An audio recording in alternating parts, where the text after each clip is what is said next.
Pourquoi est-ce que Dieu, lorsqu'il a créé le monde, il a créé avec la parole? Qu'est-ce qu'il y a dans la parole? La parole, c'est quoi? C'est en fait l'expression.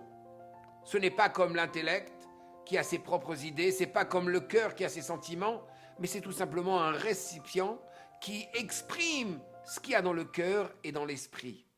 Et pourtant, la chassidoute nous exprime et nous explique que la parole a sa racine dans la couronne divine qui est au-dessus même de l'intellect de l'homme, à savoir que la parole est capable d'amener ici-bas une nouvelle énergie. C'est pour ça que lorsqu'on pense à un projet, c'est une chose, mais lorsqu'on commence à l'exprimer, tout d'un coup, on a un nouveau flux d'idées.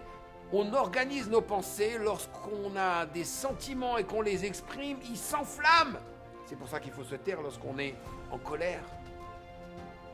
Mais en fait, la parole, elle a ce pouvoir de créer la réalité. Et c'est pour ça que lorsque on parle à son prochain, on parle à ses enfants, on parle à son épouse, il faut faire très attention.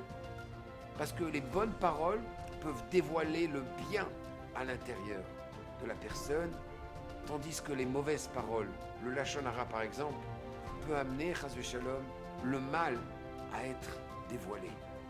Donc, on doit se poser cette question tous les jours.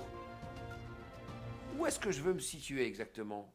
Où est-ce que je veux mettre mon énergie? Où est-ce que je veux amener l'énergie divine?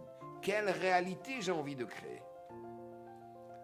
Je suis certain que lorsqu'on fera cette décision, une décision sincère de changer la manière dont on parle, toute notre réalité, tout ce qui est autour de nous changera également pour le bien. Shabbat Shalom.